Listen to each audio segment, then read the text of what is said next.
following is a feature presentation of the Replay Sports Channel, the home for great games.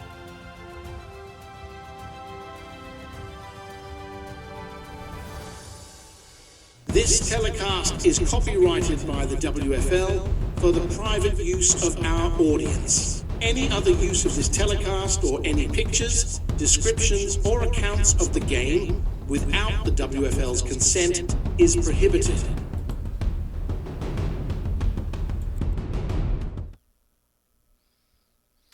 This episode of the Replay Sports Channel is brought to you by Royal Retros, your ultimate one-stop shop representing the teams of the past. Royal Retros has something for you.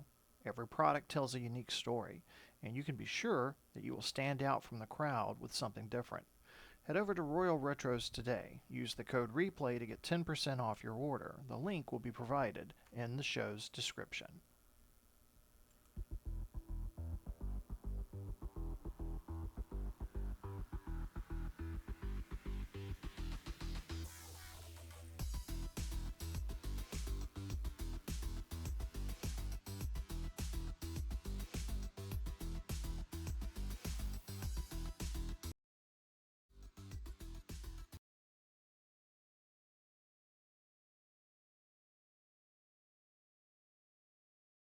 Okay, picture the scene. It's Tuesday, October 21st, 2025. The clock hits 4 p.m. Eastern. And usually, let's be honest, the WFL trade deadline is, well, it's a bit of a snooze fest. It's usually a lot of noise for nothing. Exactly. You get a backup linebacker moving for like a conditional 7th round pick. Lots of smoke, very little fire. But this time was different. Different is a massive understatement. I'm looking at the Inside Access report right here, and it looks like someone just put a fantasy football roster in a blender. We are talking about a total reshuffling of the deck. It really was a flurry of activity, and we aren't just talking about, depth pieces. We're looking at future Hall of Famers, DPOY candidates, guys who are cornerstones of their franchise, just changing jerseys. In the blink of an eye. Yeah, it's rare that you see the actual tectonic plates of the league shift in a single afternoon like this. Right. It feels like total chaos, but when you look closer, it's highly organized chaos. Mm-hmm. So here's our mission for this deep dive. We're going to unpack the strategy behind all this madness. Yep. We need to figure out who the buyer is. The teams pushing all their chips in for a ring right now, and who is the seller. The teams that are realizing, you know what? It's time to fold them and wait for 2026. And what's so fascinating here is that the distinction between those two camps is sharper than I have ever seen it. Totally. I mean, when you see names like George Kittle, Travis Kelce, Khalil Mack, Micah Parsons all moving at once, it tells you exactly what these teams think of their chances. This is a high-stakes chess match with the biggest pieces on the board. So let's just dive right in, because there is one position group that basically got turned completely upside down. Tight end. And not just any tight ends. We're talking two of the best to ever do it. The big ones, George Kittle and Travis Kelce. Let's start with the first domino that really fell. The Pittsburgh Maulers sending George Kittle to the Tampa Bay Bandits. This was the move that woke everybody up, and the details are pretty significant. Kittle goes to Tampa Bay, and in return, Pittsburgh gets a 2026 first-round pick and a cornerback, Tyson Campbell. Okay, let's unpack the Tampa Bay side of this first. A first-rounder plus a starting corner. And that feels like a steep price for a tight end, even for one as good as Kittle. Why are the Bandits paying that premium? You have to look at their quarterback. It's Joe Flacco. Right. Now, Flacco's a veteran. He's got the arm. But let's be real. He is a statue in the pocket. He's not going to extend plays with his legs. So when that pressure comes, he needs an escape valve, and he needs it now. He can't run away, so he has to get the ball out. Exactly. And that is George Kittle's superpower. We talk about YAC, yards after catch, all the time. Flacco can just dump a little 5-yard pass to Kittle in the flat, and suddenly Kittle's running through 2 linebackers for a 20-yard gain. It turns a broken play into a first down. It turns a sack into a first down. It makes the quarterback's life infinitely easier. The source material also mentioned Tampa's red zone problems. They've been stalling out a lot inside the 20. Right, because when the field shrinks, those passing windows get tighter.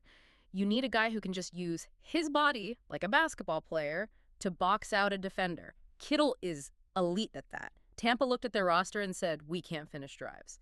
Kittle is the finisher. They are paying that first-round price to fix one specific problem to win now. It makes a ton of sense for Tampa. Mm. But this is where it gets really juicy, the Pittsburgh side of the deal. Yeah. Because on the surface, you're thinking, why trade your best weapon? Mm-hmm. But there is an absolute bombshell buried in this inside access report that explains everything. This is the key to the whole trade. The report, it says Pittsburgh is going into a full rebuild, and the reason why. Their quarterback, Patrick Mahomes, is likely walking out the door. That is massive news. It changes the entire landscape of the WFL. Mahomes has this early exit clause in his contract, and he's expected to use it after this season. So if you're the Pittsburgh GM, you see the writing on the wall. You're not going to pay top-tier money to a tight end if you're about to lose your star QB. No way. You're stockpiling assets. It is a classic sell-high move. They get a first-round pick, which is gold. They can use that to find the next quarterback, or maybe a left tackle to protect him. And they get Tyson Campbell on top of it. A solid corner, yeah. Yeah. They're cashing out before the whole thing crashes. Wow. So Pittsburgh is officially preparing for life after Mahomes. And at the same time, there's another blockbuster with another legendary tight end, the Detroit Wheels sending Travis Kelce to the Las Vegas Outlaws. And this is such a fascinating contrast. You have the Las Vegas Outlaws, who are sitting at 5-1. They're two-time conference champs. I mean, they are the definition of a contender. And they add Travis Kelce. It almost feels like the rich getting richer. It is, but it's a specific kind of rich. Look, Kelce might be, in the later stages of his career. He might not be putting up those peak yardage numbers he was 5 years ago. But for a team like Vegas, that doesn't matter. Why not? They don't need him to stretch the field. They need his brain. Break that down. What do you mean his brain? Kelce understands space better than almost anyone who's ever played. When a defense is in zone, he knows exactly where the soft spot is. He'll just sit down in that hole, give a target, and catch the ball. On 3rd and 6 in the playoffs, you don't need 4.3 speed. You need trust. He's the ultimate chain mover. That's the ultimate mismatch. Too big for safeties, too fast for linebackers. He's a security blanket. He just keeps their title window propped open a little bit longer. Okay, and then on the flip side, you've got Detroit. They're 1-5. It's been a rough season for them. What's their motivation here? They need a spine. I mean, Detroit isn't winning anything this year. So instead of holding on to a veteran luxury piece, they trade for Minkah Fitzpatrick. Who is an elite top-tier safety. One of the best. And think about what a guy like that does. He organizes the secondary, he communicates the coverages, he comes up and helps in run support. Fitzpatrick gives them immediate leadership. So they're trading a finishing piece for a foundational piece. That's a perfect way to put it. Plus, they get that 2026 first-round pick from Vegas. So Detroit gets a defensive anchor and draft capital. They're thinking about the next 3 years, not the next 3 games. So we have the tight ends moving to contenders. But there was another category of trades that I found really interesting. These weren't just about dumping salary for picks. They were almost like hockey trades. Yes, player for player, strategic swaps. Right. These are my favorite deals because they tell you exactly what a team thinks its biggest weakness is, and the biggest one has to be that blockbuster between Memphis and New Jersey. Oh, man. This one was a shocker.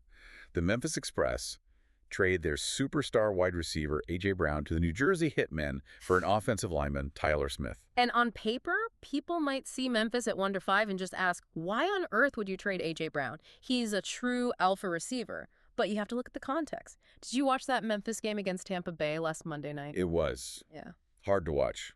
Lamar Jackson was just running for his life. He was sacked 6 times. 6. That is the why right there. You can have the best receivers in the world, but if your quarterback is on his back in 2 seconds, it doesn't matter.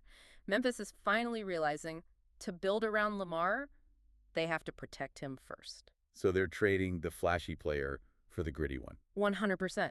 Tyler Smith is an all-star lineman. He can play guard, he can play tackle. He gives them flexibility. It's not a sexy trade for the fans who love touchdowns, but it's the responsible trade for the franchise's health. And then you look at New Jersey. They're 4-2, they're right in the hunt, and they get A.J. Brown. Why does a team that's already pretty good make a move like this? Because they want that alpha. They have a good offense, but they don't have that one guy who demands a double team on every single play. A.J. Brown forces the defense to adjust to him. Explain that for the listener. How does one guy change the whole field? It's all about gravity. When A.J. Brown lines up, the defense has to shade a safety to his side. They have to. You can't leave a corner on an island with him. And what does that do? It means one less defender in the box to stop the run. It means one less body in the middle of the field. So Brown's presence alone just creates space for everyone else. Exactly. New Jersey basically bought more room for their entire offense to operate. There was another player-for-player swap that caught my eye. The Los Angeles Wildcats and the Chicago Fire. This one had safety Harrison Smith going to Chicago, with running back Kareem Hunt heading to L.A. Yeah. This is a great example of two teams with completely different problems to solve. So, start with Chicago. They're 6-1. They are flying high. But Their defense is ranked 16th in the league. For a title contender, that's just not good enough. It's mediocre. so they bring in Harrison Smith, the hitman. They do. And it's not just about his physical skills, the tackling and the coverage. It's his brain. He brings that veteran leadership. He's going to be the guy who gets everyone lined up correctly. Like a quarterback for the defense. Exactly. In the playoffs, offenses try to confuse you with motion and shifts. Having a guy like Harrison Smith who can diagnose it and prevent mental errors before the snap, that's invaluable. And what about Los Angeles? They're sitting at 0-7. It is a complete disaster of a season. Why do they want a running back like Kareem Hunt? It's about stabilization. Even in a rebuild, you have to be functional. They have a young quarterback they're trying to evaluate. Well, if you can't run the ball at all, your young QB is stuck in 3rd and long all day, just taking hits and losing confidence. So Hunt is there to kind of carry the load. He stabilizes the run game. He helps manage the clock. He keeps the offense on schedule so they can actually get a fair look at their quarterback. It's a smart value haul for LA, trading an aging safety for a productive piece that helps development. Speaking of Los Angeles, we have to talk about the sheer volume of talent leaving that franchise. You said it, 0-7. And looking at these trades, it really feels like a fire sale. Fire sale is putting it lightly. The Wildcats are clearing the decks, and the biggest name to go was Khalil Mack. The pass rush legend himself. He's off to the San Antonio Gunslingers. And San Antonio has to be ecstatic. They're a playoff contender, and they just bought themselves a wrecking ball. That's what one of the local writers called him. Mack immediately upgrades their pass rush. He's their closer. Absolutely. When you've got a lead in the 4th quarter, you need that guy who can go get the quarterback and end the game. Mack can still do that. But for L.A., trading Mack, that's got to be tough for the fans. I mean, he's the face of the franchise. It is tough, but you have to look at the reality of it. There's 0-7. There are rumors all over the place that head coach Jim Harbaugh is gone at the end of the season. So you're rebuilding the cupboards for the next coach. Right. When a coach is leaving, you don't need heroes. You need assets. They got a 2026 second-round pick for Mack. That turns an aging superstar into a potential starter for the next 4 years. It's a necessary first step. But the pass rusher movement didn't stop with Khalil Mack. There was another massive trade involving a defensive end, and this one involves a guy right in his prime. The New York Generals traded Micah Parsons to the Atlanta Legends. This might be the single most impactful move of the entire deadline, just in terms of the 2025 season standing. Okay, break that down. How is this different from the Mack trade? It's all about where Micah Parsons is in his career. He's 26 years old. He is at his absolute physical peak. We're not talking about a veteran situational rusher here. We're talking about a chaos agent. A chaos agent. I like that. That's what he is. He lines up everywhere. Edge, off-ball linebacker, he'll rush right up the A-gap. He completely changes the geometry of an offense. Atlanta is 4-3 right now with the 13th ranked defense. You add a guy who can consistently get you 12-plus sacks. That pushes them from average to dangerous overnight. It's a huge signal to the rest of the conference that Atlanta thinks they can make a real run. For sure. Playoff games are decided by who can pressure the quarterback without having to send a big blitz. Parsons lets you do that. And what about New York? They're 1-5. They lose their best player by far. What did they get back? They got wide receiver Cortland Sutton and a second-round pick. Now remember, New York has that young quarterback, Bryce Young. They have to figure out if he's the guy. Which is hard to do when he has no one to throw the ball to. Precisely. Sutton is 6'4". He's a big body who makes contested catches. He's a reliable target. This trade gives Bryce Young a legitimate weapon to work with to help his development. It's almost like a scientific control variable. That's a great way to think about it. If you give Young a real receiver and he still can't produce, well, then you know you probably need a new quarterback. They're sacrificing their defense to figure out their offense. Plus, they get that second-round pick. So when we step back and look at this whole picture, Kittle, Kelce, Brown, Mack, Parsons, Harrison Smith, all moving in one afternoon, what does it all mean? I think if we connect all the dots, we're seeing this widening gap between the win-now teams and the build-for-later teams. The lines in the sand are drawn. They really are. You look at the buyers, Tampa Bay, Las Vegas, Chicago, Atlanta. They are betting big. They are betting that one specific veteran, whether it's Kittle's hands or Parsons' pass rush, is the final ingredient they need. And they're mortgaging the future to do it. Absolutely. Trading away first and second round picks because they believe their window is open right now. And then you have the sellers. Pittsburgh, L.A., Detroit. They're all facing a harsher reality. Pittsburgh, losing Mahomes, changes their entire timeline. LA is detonating the whole roster to start over. Yeah. They are prioritizing 2026. They want the draft capital. They're playing the long game. You know, it's fascinating to think about the human element in all this, too. You mentioned it with Harrison Smith.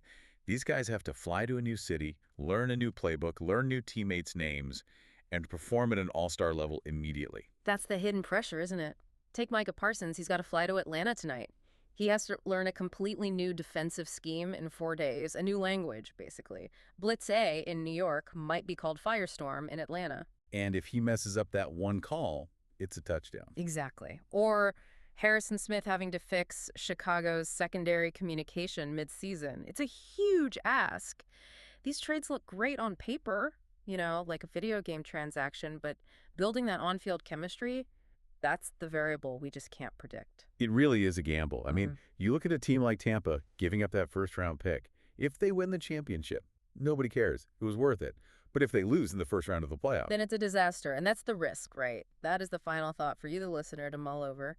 For the teams that traded first-round picks for aging stars like Tampa and Vegas, what happens if they don't win the title in 2025? Was that all-in push really worth mortgaging the future for? That's the question that's going to define the next few months of this season. We've seen the chips go into the middle of the table. Now we just have to wait and see how the cards fall. The second half of this season is going to look wildly different than the first. The entire balance of power is shifted. It has. The playoffs basically started today for these teams. Absolutely. Yeah. Well, I, for one, cannot wait to see Kittle in a Bandits uniform or Parsons rushing the passer for Atlanta. It is going to be a fun ride. So you, the listener, keep an eye on these new rosters. The chemistry experiment starts this Sunday. Thanks for diving in with us. Anytime. We'll catch you on the next Deep Dive. Okay.